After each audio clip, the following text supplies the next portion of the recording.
우리 같이 인사하시죠. 할렐루야. 잘 오셨습니다. 이 한 주간도 붙드시는 주님의 은혜가 여러분과 함께하기를 축복합니다. 옆에 분과도 우리 같이 인사 나누실까요? 참 잘 오셨습니다. 네, 잘 오셨습니다. 고맙습니다.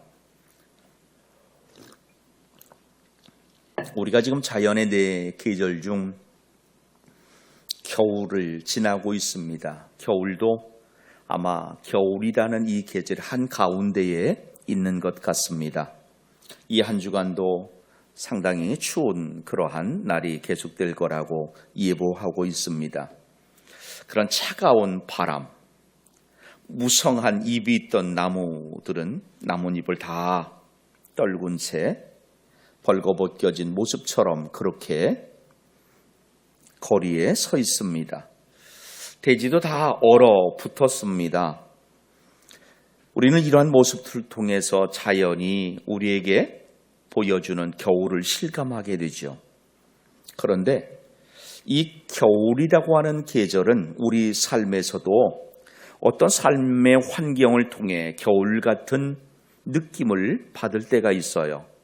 어떤 외로움, 그리고 또 고독, 인간관계 속에서의 상처와 또 육체적인 질병, 신앙의 침체 등을 통해서 자기의 삶, 즉 신앙의 여정을 마치 겨울 같은 모습으로 연상하기도 해요.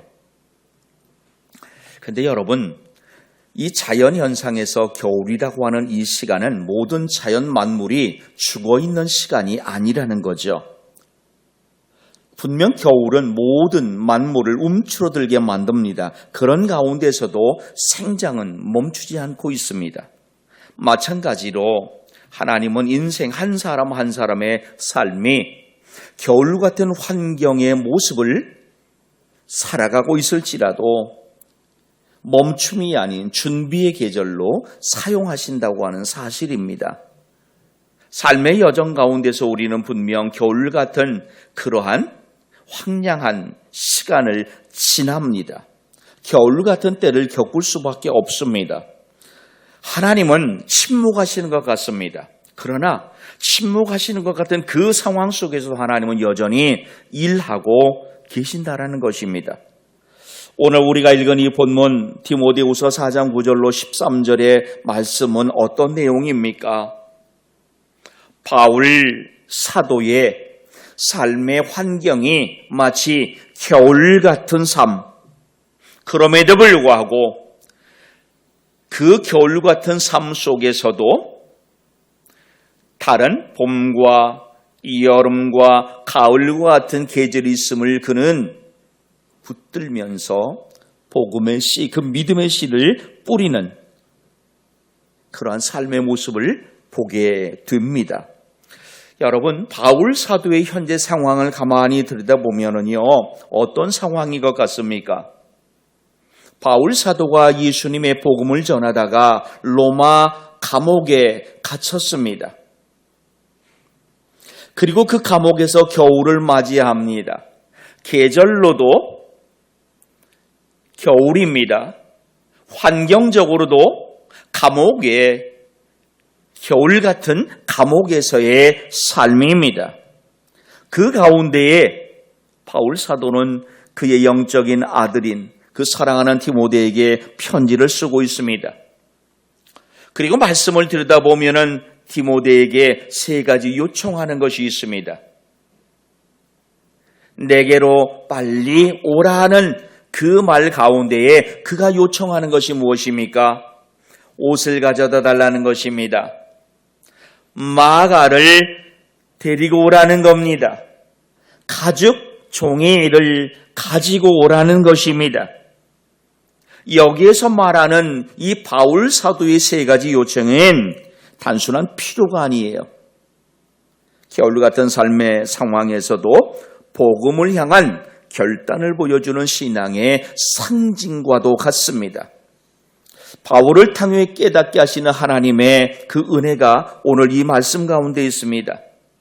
자, 다시 한번 바울의 현재 상황을 들여다보십시오. 로마의 차가운 감옥 안에 갇혀 있는 바울입니다. 지금 바울은 단순히 공간적으로 추운 곳에 있는 것이 아니에요. 사회적으로도 단절되어 있는 곳에 있습니다. 사람과의 관계가 끊겨 있으니 그의 삶은 지금 외로운 상태였을 것입니다. 실제로 그는 사형이라는 마지막 운명을 앞두고 있는 상황입니다. 인생에 있어서 이보다 더 고독하고 외로운 혹독한 겨울 같은 삶을 보내고 있는 바울입니다. 그런 바울이 디모데에게 오늘 본문 9절을 보면 이렇게 말하고 있어요. 너는 어서 속히 내게로 오라. 절망적 환경 속에서도 바울은 그 복음에 대한 열정만큼은 무너뜨리지 않고 있다는 겁니다. 세상 환경은 겨울입니다. 감옥 안입니다. 차가울 수밖에 없어요. 추울 수밖에 없는데 그의 영적인 상태는 뜨거움을 유지하고 있습니다. 그런 환경 속에서도 그가 했던 그 일, 복음의 열정, 복음을 심는 이것을 계속적으로 유지하기를 원하고 있습니다. 마가를 데려오라고 요청합니다. 11절에 보니까 누가만 나와 함께 있느니라. 내가 올 때에 마가를 데리고 오라. 그가 나의 일에 유익하니라. 아멘. 나의 일에 유익하니라. 감옥 안에서 그가 무슨 할 일이 있을까라고 생각했는데 그곳은 또 다른 복음의 씨를 뿌리는 현장이었던 것이에요. 한때 바울은 이 마가라고 하는 친구를 동역자로 인정하지 않았습니다. 무려 한 20여 년을요. 과거 바울이 첫 번째 선교 여행을 떠날 때에 그 선교 여행 팀의 일원이 마가였습니다. 그런데 그 여정이 쉽지 않았던 것 같아요.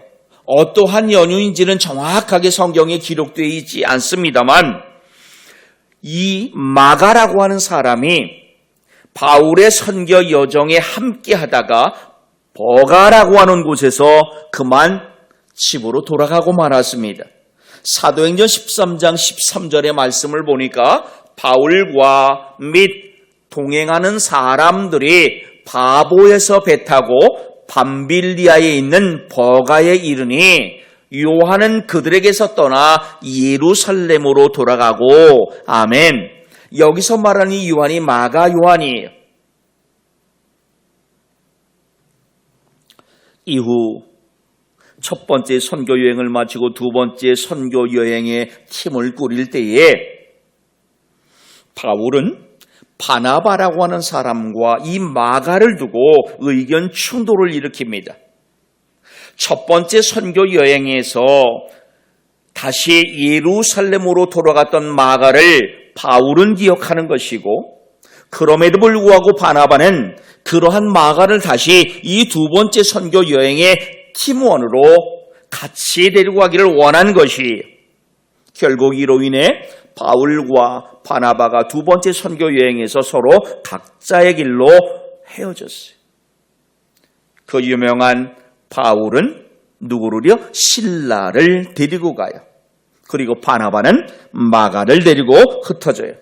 사도행전 15장 36절로 40절의 말씀을 우리 한번 같이 읽어볼까요? 며칠 후에 바울이 바나바더러 말하되 우리가 주의 말씀을 전한 각 성으로 다시 가서 형제들이 어떠한가 방문하자 하고 바나바는 마가라 하는 요한도 데리고 가고자 하나 바울은 밤빌리아에서 자기들을 떠나 함께 일하러 가지 아니한 자를 데리고 가는 것이 옳지 않다 하여 서로 심히 다투어 피차 갈라서니 바나바는 마가를 데리고 배 타고 구보로로 가고 바울은 실라를 택한 후에 형제들에게 주의 은혜의 부탁함을 받고 떠났더라. 아멘. 그렇게 22년의 시간이 흘렀습니다. 지금 바울은 로마 감옥에 갇혀 인생의 마지막을 기다리고 있습니다. 앞서 제가 말씀을 계속 드린 것처럼 계절로도 겨울입니다. 환경으로도 그의 삶은 감옥이라는 겨울 같은 곳에 들어가 있습니다. 바로 이 추운 겨울의 한복판에서 바울은 마가를 다시 부르고 있습니다. 단순히 인생의 마지막 때에 그의 삶을 정리하면서 끊어지던 관계를 다시 회복하기 위해서 보고 싶어 부르는 요청이 아닙니다. 나의 일에 유익하다고 말하고 있습니다. 마치 그 옛날 구약에서 야곱이 에서와 20년 훌쩍 지나 다시 화해하고 관계를 회복했던 그 장면이 바울과 마가의 삶의 이 자리에서 연상되고 있다는 것이에요. 놀라운 것은 바울이 마가를 다시 끌어안은 이 사건은 이후에 놀라운 복음의 확장을 가져옵니다. 골로새서 4장 10절의 말씀을 보십시오.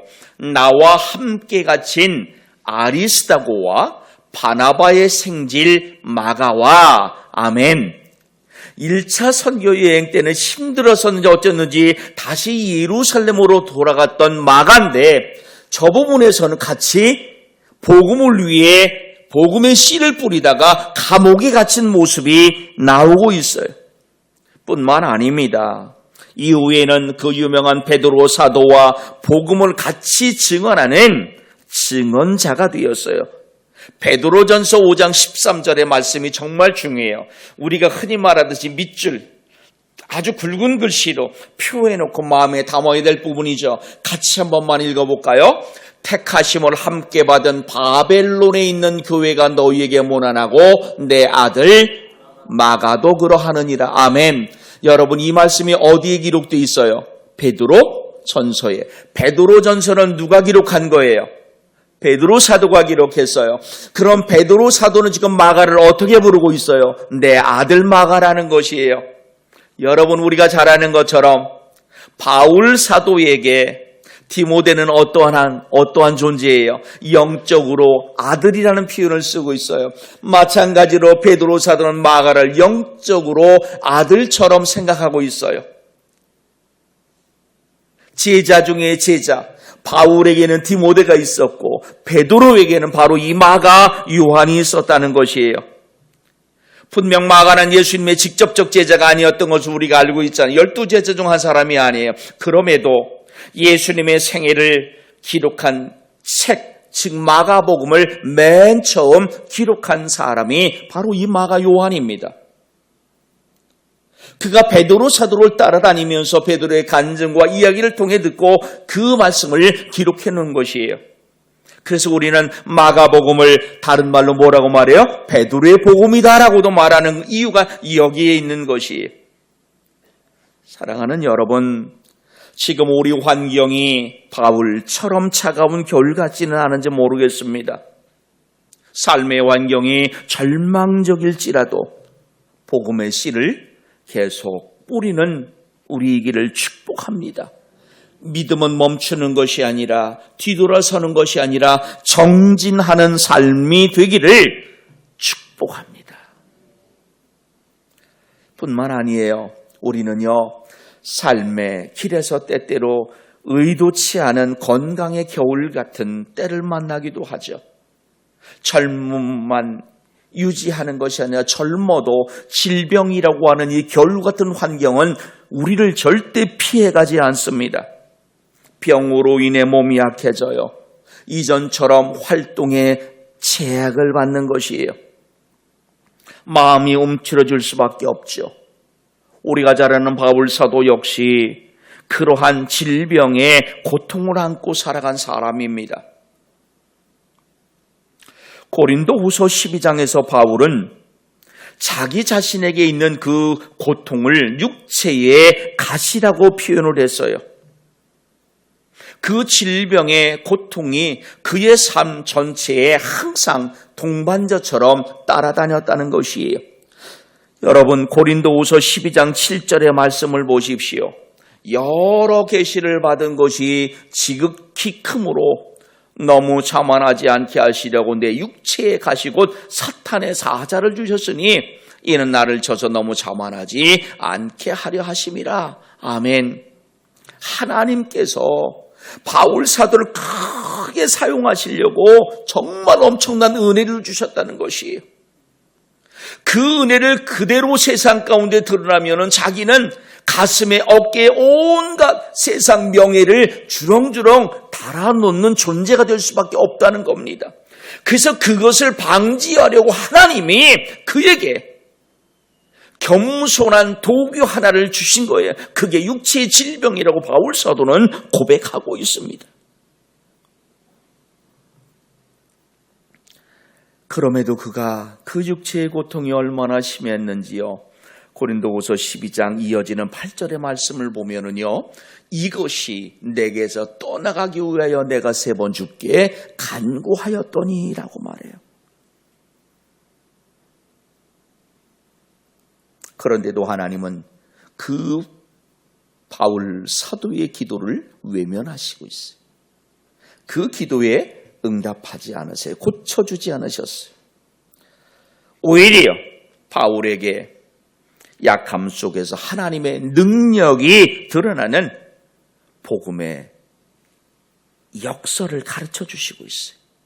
그래서 9절을 보면은 이렇게 말하잖아요. 나에게 이르시기를 내 은혜가 내게 족하도다. 이는 내 능력이 약한 데서 온전하여짐이라 하신지라. 그러므로 도리어 크게 기뻐함으로 나의 여러 약한 것들에 대하여 자랑하리니 이는 그리스도의 능력이 내게 머물게 하려 함이라. 아멘. 그리고 이어지는 10절에서 바울은 엄청난 고백을 하죠. 같이 한번 읽습니다. 그러므로 내가 그리스도를 위하여 약한 것들과 능욕과 궁핍과 박해와 곤고를 기뻐하느니 이는 내가 약한 그때의 강함이라. 아멘. 바울은 지금 육신이 질병으로 인해 고통 가운데 있습니다. 그런데 영혼은 오히려 그 질병으로 인해 더 강해졌다고 고백합니다. 그는 그 약함 때문에 더 많이 기도한 것이에요. 더 깊이 말씀을 붙들었던 것이죠. 더 온전히 하나님 은혜를 의지했던 겁니다. 감옥에 갇혀 있을 때도 그는 디모데에게 요청하고 있어요. 13절에 보니까 뭐라고 말합니까? 내가 올 때에 내가 들어와 가보의 집에 둔 겉옷을 가지고 오라. 또 책은 특별히 가죽 종이에 쓴 것을 가지고 오라. 아멘.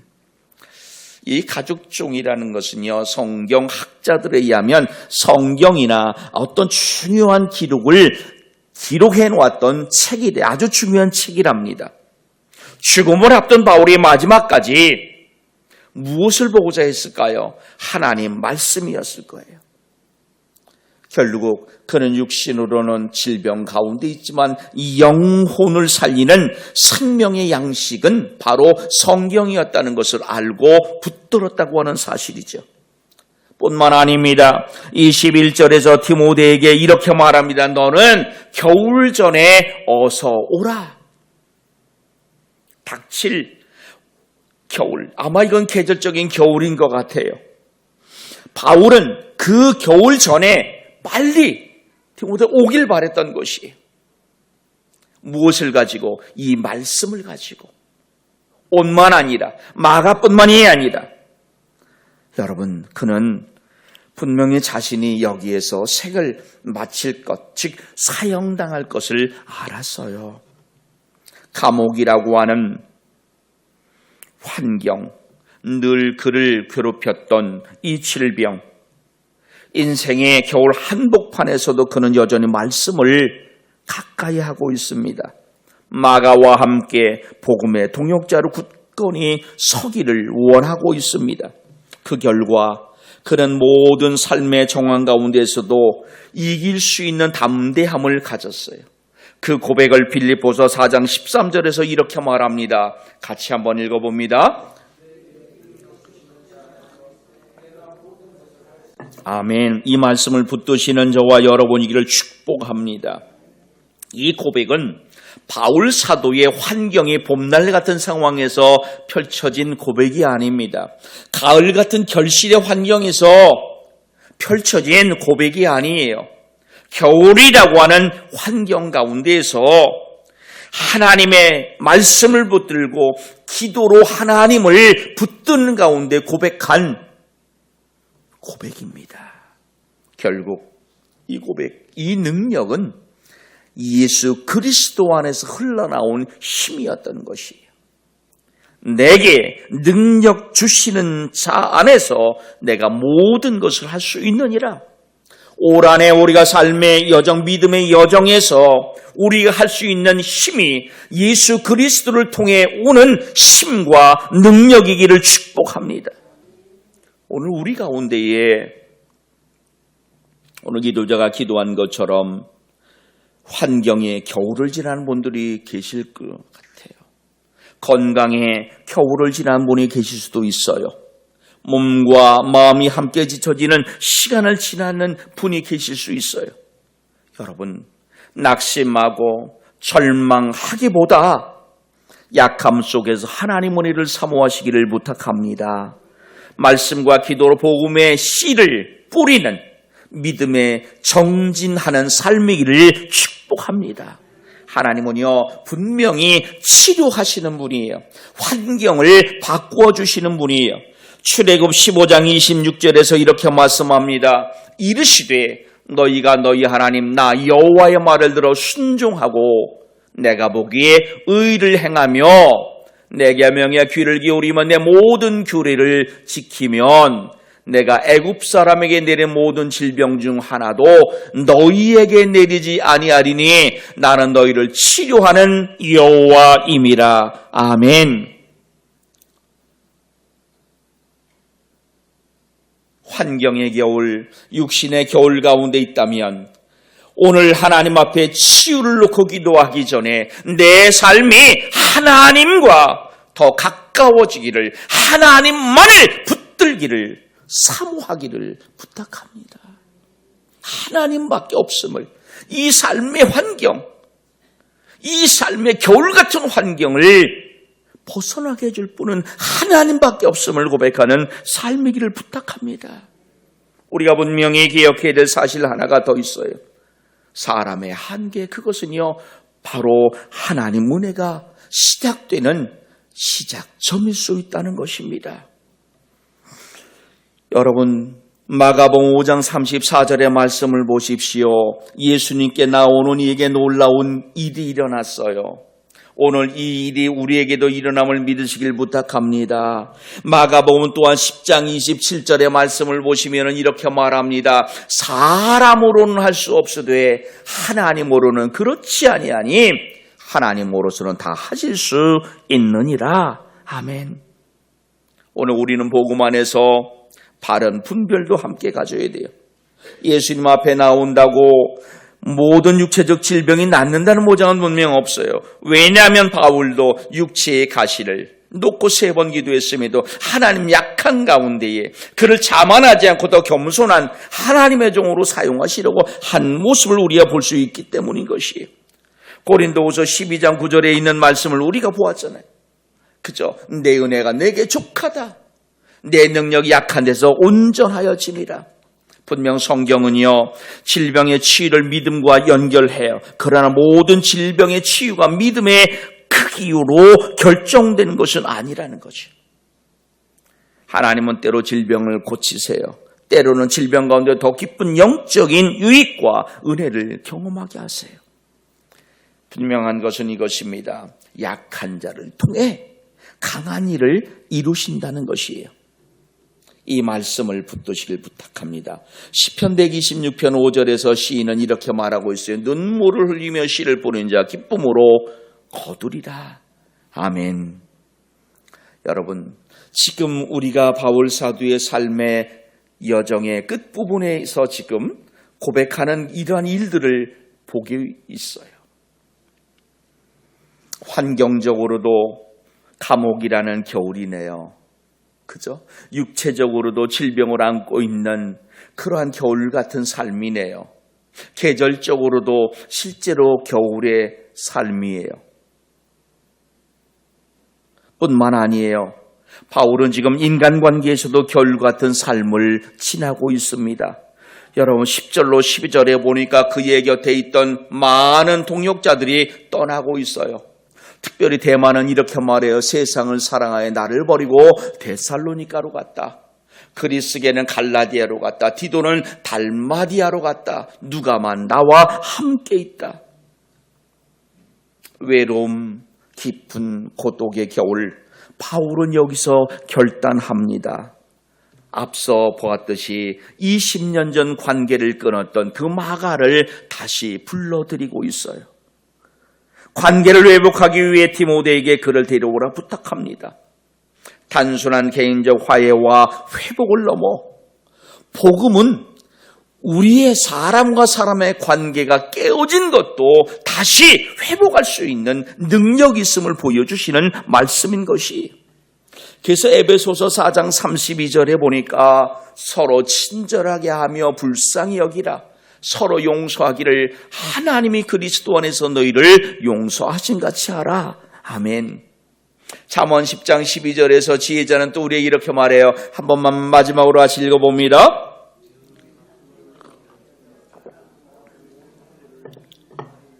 아멘. 여러분, 이게 복음의 본질입니다. 오늘 우리가 어떤 삶의 자리를 지금 살아가고 계신지는 제가 잘 모르겠어요. 분명한 것은 오늘 예배하는 우리 중에 겨울이라고 하는 그런 삶의 여정을 지나는 분도 계실 줄 압니다. 어떤 경제의 겨울, 건강의 겨울, 관계의 겨울, 심지어 믿음의 겨울. 겨울은 우리를 움츠리게 해요. 우리의 활동에 제약을 줘요. 그럼에도 불구하고요, 그 환경이 우리를 멈추게 하고 때로 포기하고 쉽게도 만들지만, 그러나 바울은 멈추지 않았음을 우리에게 보여주고 있습니다. 오늘 우리가 좋은 조건에서만 복음의 씨를 뿌리는 삶이 아니라 악조건에서도 복음의 씨 뿌림을 감당하는 삶이기를 부탁합니다. 성경은 분명히 우리에게 고백해요. 증언합니다. 눈물을 흘리며 씨를 뿌리는 사람은 기쁨으로 거둔다는 것이에요. 우리 마지막으로 시편 126편 5절의 말씀을 한 번만 더 고백해 보겠습니다. 눈물을 흘리며 씨를 뿌리는 자는 기쁨으로 거두리로다. 아멘. 멈추지 마시기 바랍니다. 올 한 해 멈추지 마시기 바랍니다. 겨울 같은 환경에서도 믿음의 씨를 뿌리시기 바랍니다. 절대로 여러분, 그 씨 뿌림은 헛되지 않을 것입니다. 기도합니다. 하나님, 좋은 조건이 아닌 악조건에서도 복음의 씨를 뿌리는 믿음의 사람이게 하시옵소서. 말씀이 메말라가는 시대 말씀을 심게 하시옵소서. 사랑이 식어가는 세상 사랑을 심게 하시옵소서. 눈물 나는 자리에서도 복음의 씨를 뿌리게 하시옵소서. 하나님의 때가 되면 자라게 하시며 눈물 가운데 뿌린 씨 반드시 기쁨으로 거두게 하심을 믿사오니 결실하는 믿음이게 하시옵소서. 예수님 이름으로 기도하옵나이다. 아멘.